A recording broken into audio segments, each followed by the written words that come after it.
নমস্কার বন্ধুরা, কেমন আছেন সবাই? আশা করি আপনারা সবাই খুব ভালো আছেন। এবছর দুর্গাপূজার তৃতীয়াটা আমাদের কেটেছিল একটু অন্যভাবেই। প্রত্যেকবার পুজোর সময় যেমন ভীষণ একটা এক্সাইটমেন্ট নিয়ে বেরোই, এবারের পুজোটায় সেরকম এক্সাইটমেন্টটা নেই। বেরিয়েছিলাম ঠিকই, তবে ঠাকুর দেখতে নয়। আসলে দাদু মারা যাওয়ার পর দিদার সাথে আর বেরোনোই হয়নি আমাদের। দিদাও সেরকম বেরোতে চায় না এখন আর। আবার হোজো মুম্বাই চলে যাবে কদিন পর, তাই তার আগে দুই নাতনি মিলে প্ল্যান করলাম এবার একদিন দিদার সাথে বেরোবো। দিদার যেহেতু হাঁটুতে অপারেশন আছে, তাই দিদা বেশিক্ষণ হাঁটতেও পারবে না। তাই আমরা প্ল্যান করলাম আমরা সিসি2 যাব। সিসি2তে আসার আগে আমরা গেছিলাম দিদার এক কলিগের বাড়িতে। আসলে দিদির বিয়েতে তিনি আসতে পারেননি, তাই তারা যেতে বলেছিলেন ওখানে। তাই সেখানে অ্যাটেন্ড করে আমরা সোজা পৌঁছে গেলাম সিসি2তে।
এখান থেকে বেরিয়ে একটু ফটো তুলে বাড়ির পথে রওনা দিলাম।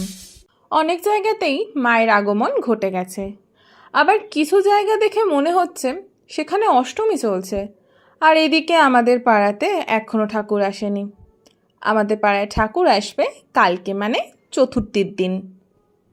প্রত্যেকবার আমাদের পাড়ায় ঠাকুর আসে পঞ্চমীতে, কিন্তু এবার পুজোটা ওরা খুব ভালো করে করছে।